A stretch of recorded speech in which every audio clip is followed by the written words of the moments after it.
जय हिंद फ्रेंड्स, मेरा नाम बाबा रामदास है और आप देख रहे हैं मेरा यूट्यूब चैनल बाबा की खरी खोटी। आज मेरे साथ रीना सिंह जी हैं। आप सुप्रीम कोर्ट के एक प्रैक्टिसिंग लॉयर हैं। गुरुग्राम, दिल्ली के पास गुरुग्राम गुड़गांव में रहती हैं। रीना जी नमस्कार, जय श्री राम। जय श्री राम। रीना जी ने मित्रों एक लेख लिखा है कल परसों, वो लेख मेरे सामने आया तो मैंने इनसे कांटेक्ट किया। आपने लिखा है कि यदि भारतीय जनता पार्टी को दक्षिण में, खासतौर पे केरल तमिलनाडु में अगर अपनी प्रेजेंस बढ़ानी है और वहां पे पॉलिटिकली जो है कुछ सफलताएं अर्जित करनी है, तो उसका रास्ता गोरक्षपीठ से और योगी आदित्यनाथ जी के नेतृत्व में ही ये सफलता हम अर्जित कर सकते हैं। और आपने बड़ा इसको बड़ा डीपली स्टडी करके ये आर्टिकल लिखा है। तो आप जरा हमारे दर्शकों को कुछ बताएंगे कि आपका ये जो आशावाद है या ये जो आपने जो ये जानकारी शेयर की है, इसके पीछे क्या आपका क्या भाव है और क्या फैक्ट्स हैं, बताइए जरा दर्शकों को। देखिए, आपके शो में आमंत्रित करने के लिए बहुत बहुत आपका आभार। और जैसा कि आपने इस आर्टिकल के बारे में पूछा कि यहाँ पे ये बताना जरूरी होगा कि जो गोरखनाथ पीठ है ये नेपाल से लेकर के कन्याकुमारी तक आज के समय में इसका प्रेजेंस है। और जो गोरक्षनाथ पीठ आजादी की लड़ाई के साथ साथ आज जो राम मंदिर पुनः स्थापित हुआ है, इसमें भी गोरक्षनाथ पीठ का बहुत बड़ा हाथ है। हालांकि मीडिया में ये सब चीजें आ नहीं पाती, जो भी उसके कारण हो। और जो उसमें जो प्रेजेंस है, चाहे वो तमिलनाडु हो, कर्नाटक हो, आंध्र प्रदेश हो, हम गोरखनाथ पीठ का ये तो देखते हैं कि भाई हाँ, हिंदी भाषित राज्यों में गोरखनाथ पीठ का इफेक्ट है, पर ऐसा नहीं है। जो गोरक्षनाथ पीठ है उसकी जो जड़ें कर्नाटका, मैंगलोर, तमिलनाडु के अंदर है। अब और दूसरा जो एक सामाजिक समरसता में कि अगर हम जैसे हिंदू मुस्लिम को देख करके जोड़े, तो जो गोरक्षनाथ पीठ का जो इतिहास है ये एक सामाजिक समरसता का और आपसी भाईचारे का एक ऐसा वो है कि सदियों से, मैं इसमें दशक नहीं कहूंगी, सदियों से जो नाथपंथी होते थे वो ऐसा नहीं कि हिंदू ही होते थे, उसमें मुस्लिम भी थे। और फिर समय के साथ साथ जैसे राजनीतिक परिवेश आया, एक कट्टरवादी सोच वोट बैंक के लिए, तो वहां से ये रिश्तों में खटास आ गई।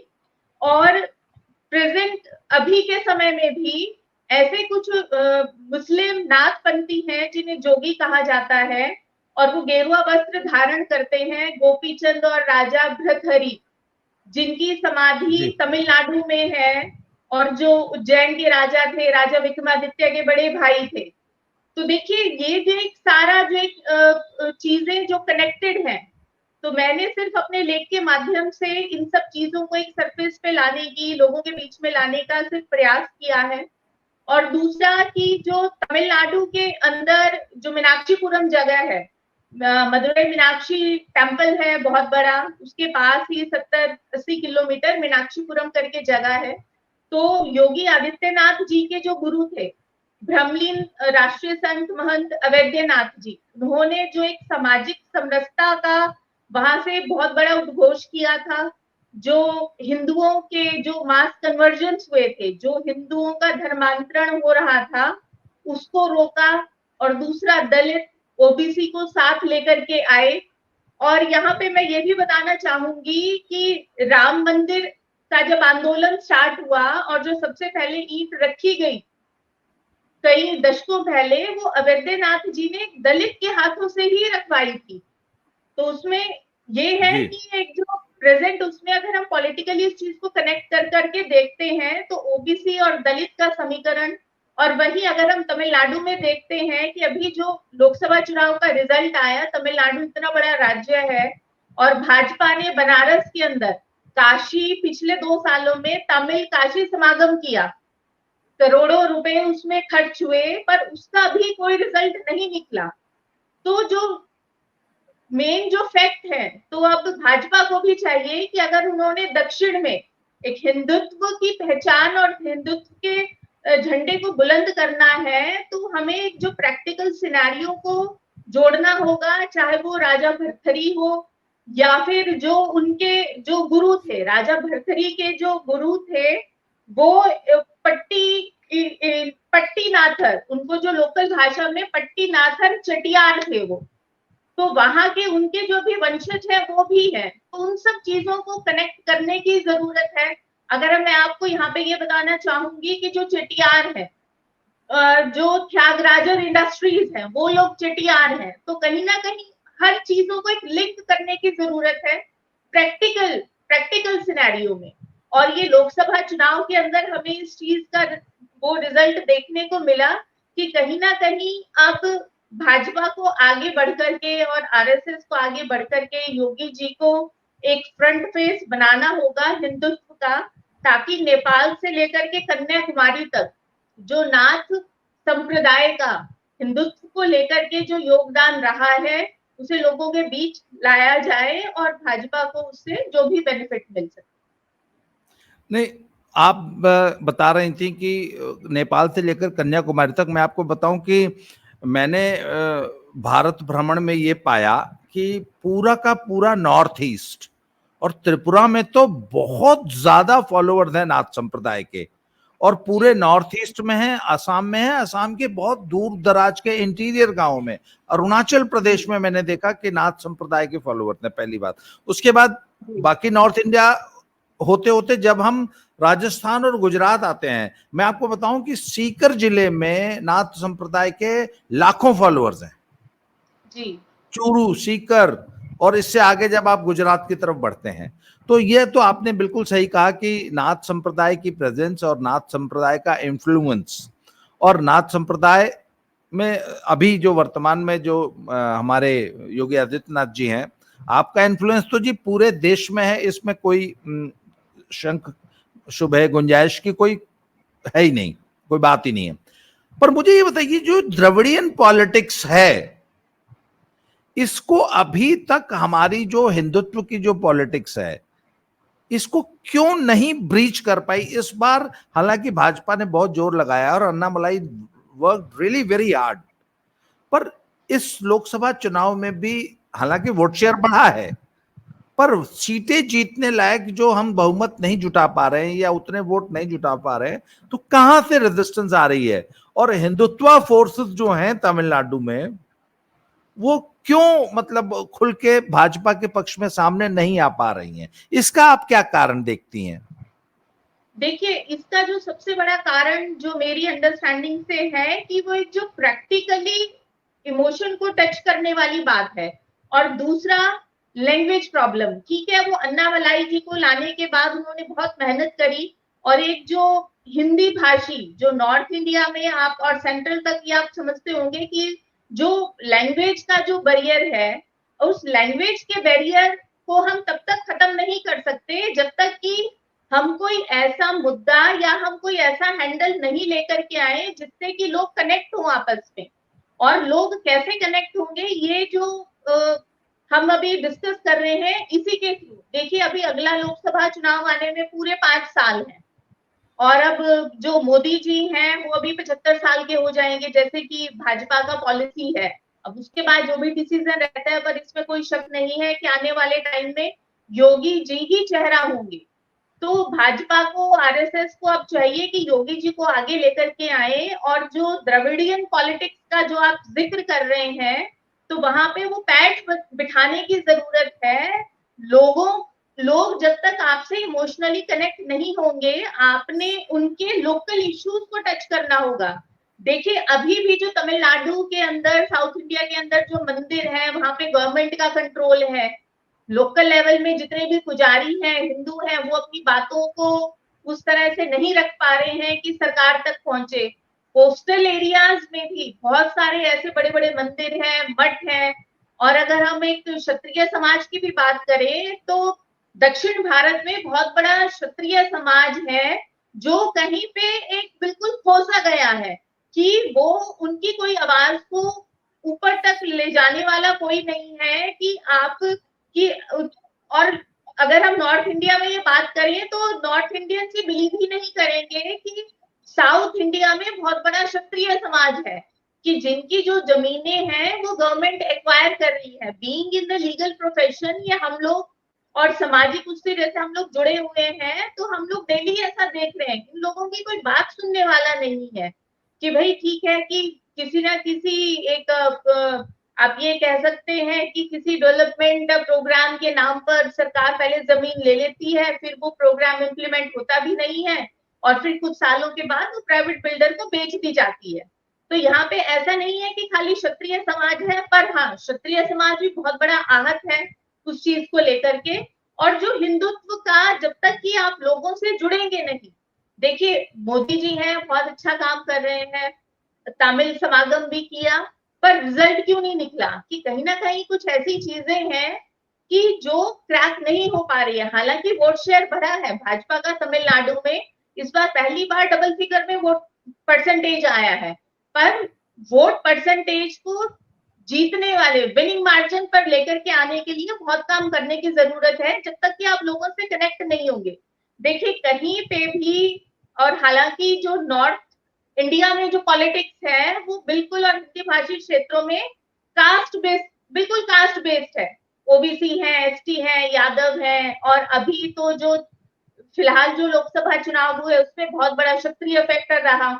आपने भी ये देखा होगा कि जो मेन स्ट्रीम चैनल्स हैं, जब तक ये इस बार ठाकुरों ने जो ये मुद्दा उठाया, उससे पहले कोई भी चैनल राजपूत नाम भी नहीं लेता था, अन्य जाति या अग्रज समाज बोलता था या स्वर्ण समाज कहता था। पर इस तरह से राजपूतों ने जिस तरह से अपनी बात उठाई, तो मेन स्ट्रीम मीडिया भी इस शब्दों का उपयोग करने लगा है कि हाँ, कहीं ना कहीं राजपूतों की नाराजगी, क्षत्रिय समाज की नाराजगी, क्योंकि जब तक हमने आवाज नहीं उठाई थी, हमारा तो कोई नाम लेने वाला ही नहीं था।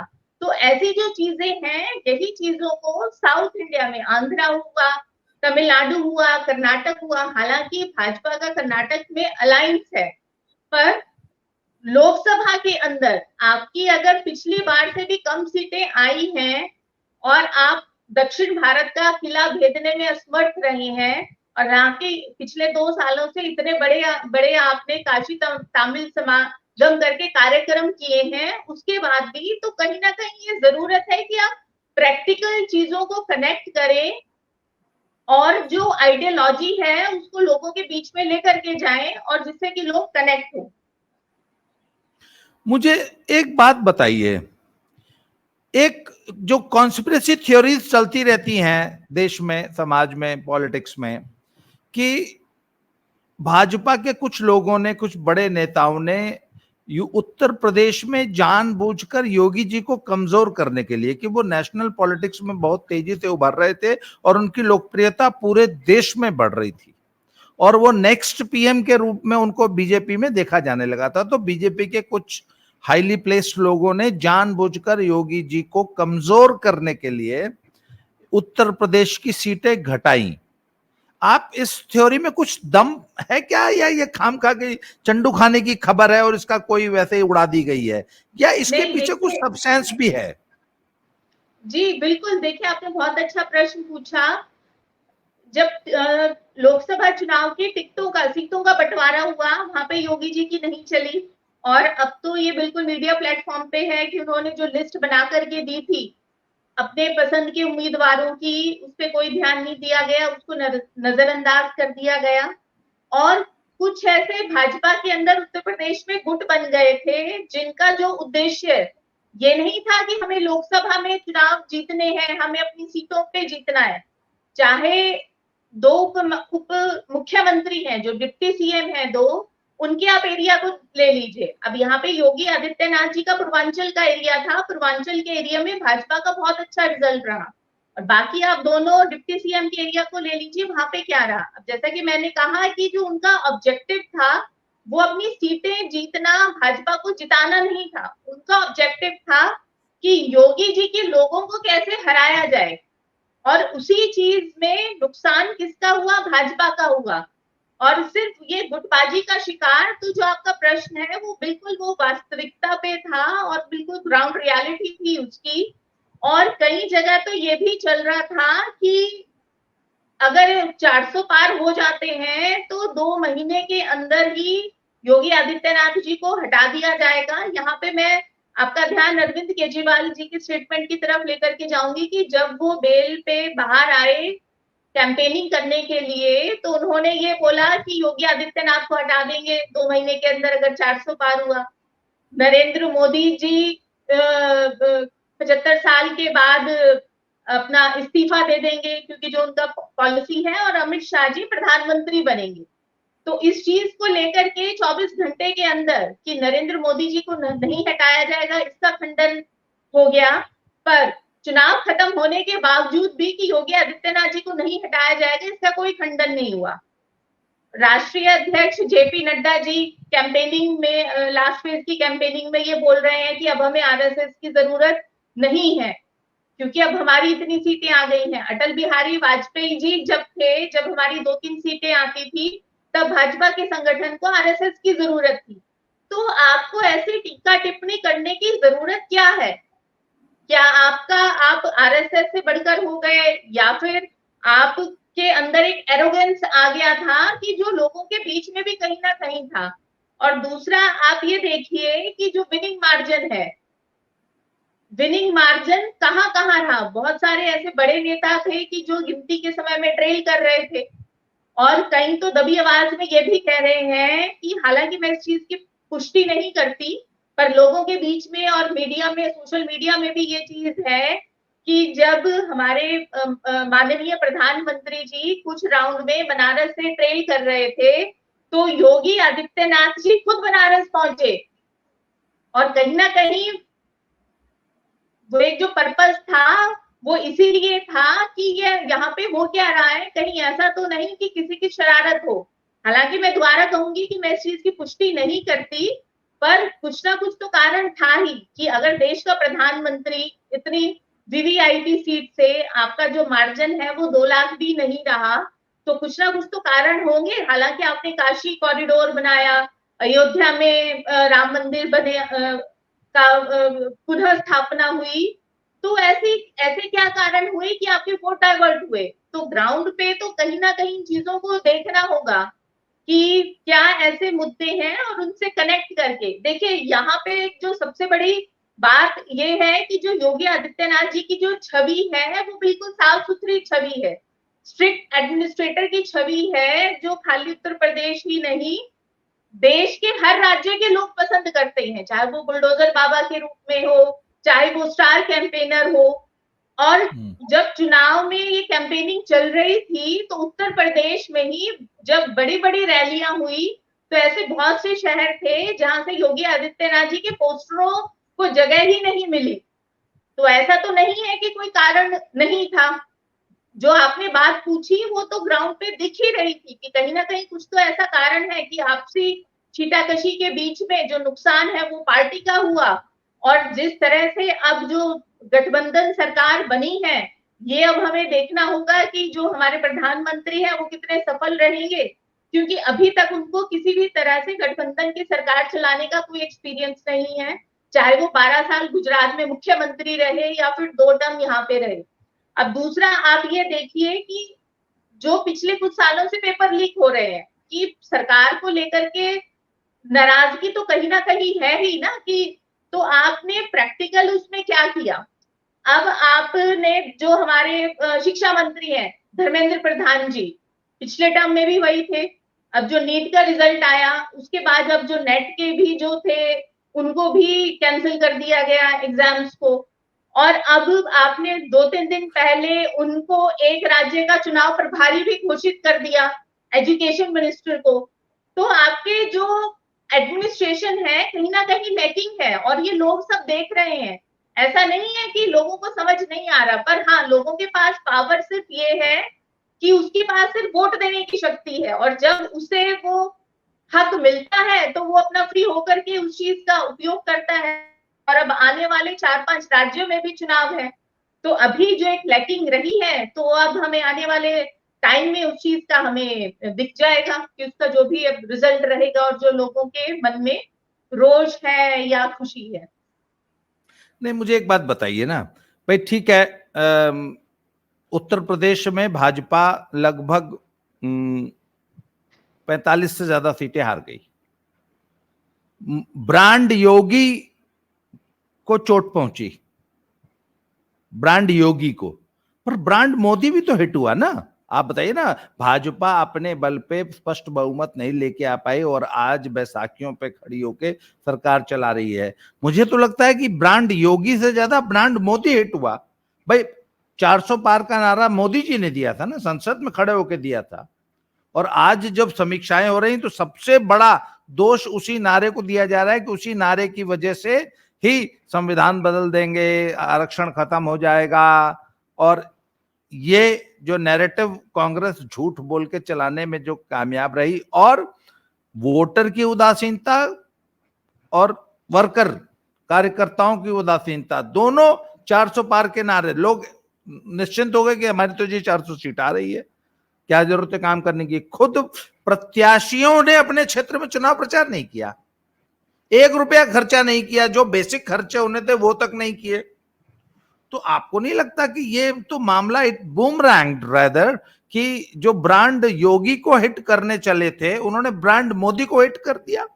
ये तो सेल्फ गोल नहीं मार दिया उन्होंने? आपको क्या लगता है? देखिए, बिल्कुल सेल्फ गोल हुआ है। और जो ब्रांड योगी है, ब्रांड किसी चीज को एक नैरेटिव क्रिएट करके ब्रांड योगी नहीं बना है। ब्रांड योगी जो बना है वो अपने कार्य के बल पर बना है, ये सभी को पता है। और ऐसा नहीं है कि भाई एक मुख्यमंत्री रहते हुए, चाहे वो कोविड काल का समय था, और दूसरा जो उनका सख्त एडमिनिस्ट्रेशन है कि जब तक उनके कार्यकाल में अभी तक कोई दंगे नहीं हुए उत्तर प्रदेश के अंदर, कोविड में उन्होंने कैसे हर चीज को संभाला, इतना बड़ा राज्य होते हुए। तो देखिए, जो ब्रांड योगी है, अभी तो उन्हें पूरा ब्रांड स्टैब्लिश वो नहीं हो पाए हैं, क्योंकि अभी, और मुझे नहीं लगता कि अभी तक उनको फ्री हैंड भी मिला है बीइंग अ मुख्यमंत्री काम करने का, क्योंकि उनके ऊपर बहुत सारा प्रेशर है कि गुजरात के ऐसे बड़े ब्यूरोक्रेट्स थे जिनको वहां पे ला करके बिठा दिया गया, और अंदरूनी इसमें तो ये भी कहा जाता है कि जो उनकी फर्स्ट लाइन टीम है उनको भी उनको चुनने की स्वतंत्रता नहीं है। वो भी दिल्ली से ही आकर के कुछ लोग हैं जो सब चला रहे हैं ब्यूरोक्रेसी पे। और दूसरा जो ब्रांड, हम ब्रांड मोदी की अगर हम बात करें तो देखिए, और 400 पार का नारा 2014 से 26 मई 2014 से अब तक मोदी जी देश के प्रधानमंत्री हैं। विश्व के अंदर बहुत बड़ी भारत की छवि सुधरी है, टेररिज्म पे कंट्रोल किया है। जो मोदी सरकार का जो सबसे बड़ी अचीवमेंट है वो ये है कि टेररिज्म पे बहुत बड़ा कंट्रोल है, धारा 370 हटाई, कश्मीर में पुनः शांति स्थापित करने का वो लोग कर रहे हैं। पर यहाँ पे हमें ये देखना होगा कि ब्रांड मोदी ने डिमोनेटाइजेशन के नाम पे क्यों नहीं वोट मांगा, मेक इन इंडिया का लोगो कहां चला गया, आपने जीएसटी के नाम पे आपने क्यों नहीं वोट मांगा, अब आपने 370 के नाम पे क्यों नहीं वोट मांगा। तो ऐसा नहीं है कि नेताओं को नहीं पता है कि कहां पे उनकी लैकिंग है। और दूसरा कि जब वहां पे आप आ गए कि अपने आपने अपनी भाषा के स्तर को थोड़ा सा आपने नीचे कर लिया, जो लोगों को नहीं पसंद आया कि मंगलसूत्र छीन लेंगे, भैंस छीन लेंगे, भैंस खोल देंगे। तो देखिए, लोगों की जो अपेक्षाएं हैं माननीय प्रधानमंत्री जी से वो बहुत ज्यादा है। और जो ब्रांड मोदी आहत हुआ है, ये तो अब देखिए कि पिछले कुछ दिन पहले आरएसएस के जो बड़े लोग हैं उनके भी वक्तव्य आए कि जो 400 पार का जो नारा था उससे अहंकार झलक रहा था। हालांकि बाद में उन्होंने डैमेज कंट्रोल करते हुए अपने शब्दों को वापस ले लिया। तो अगर आप 400 पार तक जा रहे हैं तो अभी तक तो आपके देश से शिक्षा का बिल्कुल स्तर ठीक हो जाना चाहिए। हमारे नेता प्रैक्टिकल जो मुद्दे हैं उनकी बात क्यों नहीं कर रहे, मेडिकल फैसिलिटीज की आप बात क्यों नहीं कर रहे। अगर हमारा देश 80 करोड़ लोगों को फ्री में राशन दे रहा है, आप पूरे देश में प्राइवेट स्कूल फ्री एजुकेशन का सिस्टम क्यों नहीं ला रहे? किसने आपको रोका है? क्या आपकी बहुमत की सरकार नहीं है? क्या राज्यसभा के अंदर भी आपकी उतनी सीटें नहीं है? स्टेट असेंबलीज में आपकी सीटें नहीं है? आप एम्प्लॉयमेंट, जो अनएम्प्लॉयमेंट है उसको आप टारगेट करिए, उसके आप रीजन को लेकर के आइए। देखिए लोगों में बहुत रोष है। कोविड के बाद एक जो इकोनॉमिक सेक्टर में जो मिडिल क्लास था, मिडिल क्लास आदमी को तो कोई बेनिफिट्स नहीं मिल रहे, सरकारी योजना का कोई लाभ नहीं मिल रहा है। अब जो बिलो पावर्टी लाइन है उसके लिए तो सारी सरकारी योजनाएं हैं कि उसको 5 किलो एक आदमी को राशन भी मिलेगा। अगर वो घर में 5 लोग हैं तो अगर एक आदमी को 5 किलो चावल मिल रहा है तो परिवार में 25 किलो चावल आ गए। क्या 5 लोगों का परिवार 25 किलो चावल खाएगा? लोग बेच रहा है उस चीज को। क्या वो सरकार को नहीं पता है? सरकार को सब पता है। आप अनएम्प्लॉयमेंट, बेरोजगारी को कैसे खत्म कर सकते हैं? आप अच्छी शिक्षा लाइए, आप वो क्वालिटी स्टैंडर्ड लाइए। जब तक कैजुअल अप्रोच नहीं खत्म होगी, आपके बच्चे स्किल नहीं होंगे, कौन नौकरी देगा? क्या इंडस्ट्री वालों की आज की सबसे बड़ी जो प्रॉब्लम है वो ये है कि लोग आते हैं पर वो एम्प्लॉयबल नहीं है, उनके पास वो स्किल ही नहीं है। आप सरकारी स्कूलों का स्तर देख लीजिए कि जो वहां पे शिक्षक हैं, टीचर्स हैं, उनकी खुद की काबिलियत क्या है। अभी 2 दिन पहले, परसों ही सोशल मीडिया पे चल रहा था कि एक मंत्री है महिला, कहीं कहीं पे वो बेटी बचाओ बेटी पढ़ाओ नहीं लिख पा रही है बोर्ड के ऊपर। तो आप ये क्या मैसेज दे रहे हैं? तो अभी जो देश को सबसे ज्यादा 2 चीजों की जरूरत है अगर किसी भी नेता को अपना ब्रांड बनाना है, वो है अच्छी शिक्षा।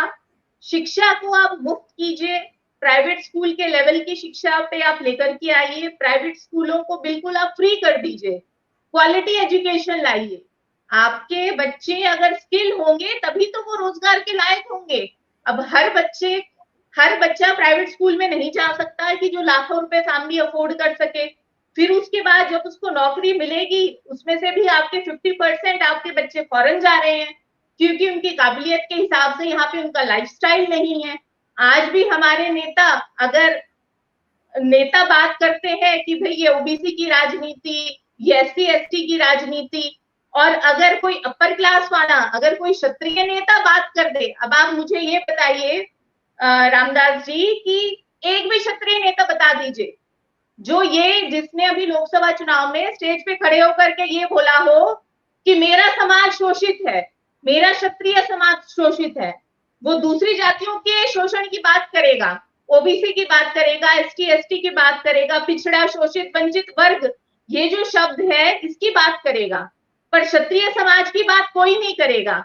क्या आज देश में कश्मीर से लेकर के कन्याकुमारी तक एक भी ऐसा राजपूत नेता, क्षत्रिय नेता है जो खड़ा होकर के मंच पर या मीडिया के सामने ये बोल सके कि मेरा समाज आज बहुत पीड़ित है, हमारे यहाँ के आरक्षण के कारण हमारे यहाँ पे अगर बच्चे 95% नंबर लेकर के आ रहे हैं उन्हें सरकारी नौकरी नहीं मिल रही, पर अगर दूसरी जाति के आरक्षण को लेकर के जो बच्चे आए हैं उनका 65% में वो डॉक्टर बन रहे हैं, 65% में उनको सरकारी नौकरी मिल रही है। क्या कोई नेता खड़े होकर के बोलता है? क्यों नहीं बोलता? तो जब तक आप ये सब बातें नहीं करेंगे तो आप लोगों से कहां से कनेक्ट होंगे? और बाकी जो बात कर रहे हैं, और बजाय इसके, अब जैसे आपने ब्रांड मोदी की बात करी, Modi ji OBC, SC ST सबकी बात करते हैं। अब वो ये कहते हैं कि आखिरी छोर पे जो तक आदमी को लाभार्थी जो भी होगा उसे सरकारी योजनाओं का लाभ मिलेगा। क्या 10 साल तक सरकारी योजनाओं का लाभ देने के बावजूद भी तो आपके वोट बैंक, आपका वोट क्यों कम हो गया? आपकी सीटें क्यों कम हो गई? क्योंकि वो डाइवर्ट हो गया। तो आपको लोगों की एग्जैक्ट जो उनकी जरूरतें हैं, शिक्षा की हो गई, रोजगार की होगी, आप युवाओं से जाकर के पूछिए कितने आपने रोजगार के अवसर दिए। दूसरा, जो middle class, lower middle class, या फिर हम ये कह सकते हैं गांव देहात में, चाहे वो पहाड़ी इलाका हो, मैदानी इलाका हो, कोस्टल एरिया हो, आप जो अग्निवीर स्कीम लेकर के आए हैं, अग्निवीर स्कीम के कारण बहुत बड़ा रोष है। देखिए जो युवा है, हर युवा एक पेपर पास करके सब हर युवा आईएएस नहीं बन सकता, आईपीएस नहीं बन सकता, एसडीएम वगैरह जुडिशरी जजेस नहीं बन सकता। अब जो फौज वाला भी बहुत से युवा हैं जिनको बहुत बड़ा सपना होता है। अब अग्निवीर स्कीम ले आए, 3-4 साल के बाद वो रिटायर हो जाएगा, उसके बाद उसका भविष्य। देखिए ये सब चीजों को उन्हें दोबारा से रीएनालाइज करना होगा, देखना होगा कि कहाँ पे ऐसे गैप्स रहे जहां पे अभी हमें वहां पे मेहनत करने की जरूरत है, तभी ही आपका ब्रांड नेम जो है वो सक्सेसफुल होगा। पर देखिए इस चुनाव ने एक बात तो सिद्ध कर दी है कि लाभार्थी बना के फ्रीबीज बांट के आप लंबे समय तक चुनाव नहीं जीत सकते। फ्रीबीज बांटने के बावजूद आम आदमी पार्टी पंजाब में चुनाव हार गई। फ्रीबीज बांटने के बावजूद उत्तर प्रदेश में इतना बड़ा लाभार्थी वर्ग खड़ा करने के बावजूद उत्तर प्रदेश में आप जो है आपको पब्लिक ने वोट नहीं दिया। ये पिछले चुनाव का ये सबसे बड़ा एक कंक्लूजन तो नेताओं ने निश्चित रूप से ड्रॉ किया होगा। तो जी बात आ जाती है कि आखिर विकास कार्यों का भी कोई असर नहीं पड़ा पब्लिक पे, फ्रीबीज का भी कोई असर नहीं पड़ा, तो क्या वाकई सिर्फ और सिर्फ जातीय समीकरण साध के ही चुनाव जीते जाते रहेंगे और जातीय समीकरण ही सबसे इंपॉर्टेंट फैक्टर है चुनाव जीतने के लिए? इस पे एक बहस समाज में छिड़ तो गई है कि इस चुनाव में सबसे इंपॉर्टेंट फैक्टर जिसने ये चुनाव प्रभावित किया वो था जातीय समीकरण, और दलितों का आरक्षण बचाने के नाम पे या संविधान बचाने के नाम पे जो एकमुश्त वोट कांग्रेस और सपा को मिला उसने सारी इक्वेशन पलट दी। तो निश्चित रूप से जो हमारी जो लीडरशिप है वो इन बातों पे विचार कर रही होगी और अपनी समीक्षा बैठकों में इनकी चर्चा करेगी और जो भी आखिर ये डिबैकल क्यों हुआ इसकी समीक्षा तो होगी। और I hope they learn lessons, they learn their lessons, और हमें उम्मीद करते हैं कि आगे अपनी गलतियों से सीख के बीजेपी हाईकमांड योगी जी को एक सबसे पहले तो उनको सरकार चलाने के लिए फ्री हैंड देगी। जो उनके पैरों में जो बेड़ियां चक्कियां बांध रखी थी ना, कम से कम उनके पैर तो खोलो भैया कि जिससे वो यूपी में काम कर सकें। आपने 2-2 उप मुख्यमंत्री और साथ में उनको कोई डिसीजन लेने की या अपनी टीम बनाने की इजाजत ही नहीं दी आज तक। तो आपने जी बड़ा अच्छा विचार किया, आज बड़े अच्छे पॉइंट्स बताए कि आखिर ये चुनाव में क्या कमियां रह गई बीजेपी की, एंड होप इसमें सुधार होगा। रीना जी आपने मुझे समय दिया, बहुत बहुत धन्यवाद। आपसे बात करके मुझे बहुत अच्छा लगा। उम्मीद है कि दर्शकों को भी आपकी ये वार्ता बहुत पसंद आएगी और मुझे उम्मीद है कि आगे भी हम इसी तरह बातचीत करते रहेंगे। आज आपने समय दिया, बहुत बहुत धन्यवाद। अगली वीडियो में फिर से मिलते हैं जी। Thank you very much, thanks a lot, प्रणाम।